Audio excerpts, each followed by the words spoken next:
In the heart of Melbourne, a city often celebrated for its culture and innovation, a different kind of story has emerged. One steeped in violence, organised crime, and fire. Over the past few years, Melbourne has been rocked by a series of violent incidents that have left authorities scrambling and residents on edge. Surprisingly, the root of this chaos is not illegal drugs like cocaine or heroin, but tobacco, a legal product at the centre of a growing underground war. As Australia has continued to tighten its grip on tobacco sales through stringent regulations and exorbitant taxes, the resulting black market has become a battleground for criminal syndicates. These groups, fueled by the high profits of the illicit tobacco trade, have turned Melbourne into a war zone, with arsons, shootings and murders becoming alarmingly common. This video delves into the origins of these tobacco wars, the havoc they have wreaked on the city, the recent law enforcement actions, and the figures who pull the strings behind the scenes. Australia's relationship with tobacco has evolved dramatically over the decades. Once a widely accepted habit, smoking became the target of rigorous public health campaigns in the late 20th century. The Australian government, recognising the health risks associated with tobacco use, embarked on a crusade to curb smoking rates across the country, establishing some of the world's strictest tobacco control laws. In 2012, Australia made global headlines by becoming the first country to introduce plain packaging for cigarettes, a move designed to strip tobacco products of their branding appeal. However, the most controversial and impactful measure has been the consistent rise in tobacco taxes. While these measures have successfully reduced smoking rates, they have also inadvertently fueled the rise of a lucrative black market for illicit tobacco products. The origins of Melbourne's tobacco wars can be traced back to the unintended consequences of Australia's stringent tobacco policies. As legal tobacco products became increasingly expensive, demand for cheaper, untaxed alternatives surged. Organised crime syndicates quickly capitalised on this demand. Importing illicit tobacco from countries with lower taxes became a highly profitable business. In Melbourne, a city with a diverse population and significant ports of entry, these operations thrived. Initially, the black market was limited to smuggling and selling untaxed cigarettes. However, as competition increased and profits soared, the situation escalated into something far more dangerous. Rival criminal groups, each vying for control over the lucrative illicit tobacco trade, began clashing violently. These conflicts manifested in a series of arsons, shootings and murders, as syndicates sought to eliminate competition and enforce their control over the market. Melbourne, particularly the state of Victoria, soon became the epicentre of this underground war. The violence reached a fever pitch in 2023, with reports of firebombings at tobacco shops, extortion of store owners, and targeted killings of individuals linked to the trade. Task Force Luna, a specialised police unit, was established to combat this rising tide of crime. Despite their efforts, the conflict has continued, drawing more attention to the deep-rooted issues within Australia's approach to tobacco control. The toll of Melbourne's tobacco wars has been significant, both in terms of human life and economic impact. Since the conflict began, over 70 arson attacks have been reported in Victoria alone. These attacks typically target tobacco shops and other businesses suspected of selling illicit tobacco products. The resulting fires have not only caused millions of dollars in property damage, but have also endangered the lives of countless civilians and first responders. Economically, the illicit tobacco trade has cost the Australian government billions in lost tax revenue. With high taxes driving consumers to the black market, legitimate tobacco sales have plummeted, further exacerbating the issue. The Australian Taxation Office has reported a significant increase in the seizure of illicit tobacco, yet these efforts have done little to stem the flow of illegal products into the country.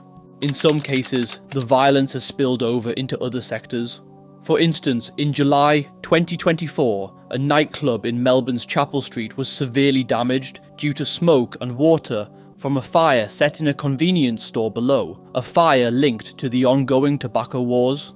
Such incidents highlight the collateral damage caused by this conflict, affecting businesses and individuals with no direct involvement in the illicit trade. Kazem Kaz Hamad is a notorious figure in Melbourne's tobacco wars. Originally from Basra, Iraq, Hamad arrived in Melbourne as a refugee in 1998. Hamad's criminal career began in the drug trade, where he quickly established himself as a significant player. His operations were marked by violence and strategic ruthlessness. Unlike traditional gangsters, Hamad preferred arson over shootings, inflicting financial and psychological damage on his enemies from a distance. In 2015, Hamad was arrested on serious drug charges, leading to his eventual deportation to the Middle East in 2023 after serving time. Despite his physical absence from Melbourne, Kazem's influence remains strong, with his orders still being carried out by loyal associates, including his brother, Maitham Hamad, and Majid Alibadi, a key enforcer within the Hamad crime family. Maitham, while less publicly visible than Kazem, plays a crucial role in maintaining the family's dominance in the black market. Maitham's involvement has also placed him in the crosshairs of law enforcement, leading to numerous investigations and legal challenges. In June 2024, Maitham Hamad was arrested for his alleged involvement in an illegal tobacco ring and charged with money laundering, specifically related to handling $270,000 believed to be connected to the illicit tobacco trade. The police opposed his bail due to concerns about his strong ties to organised crime in Victoria and the Middle East, as well as the risk of him fleeing with fake documents.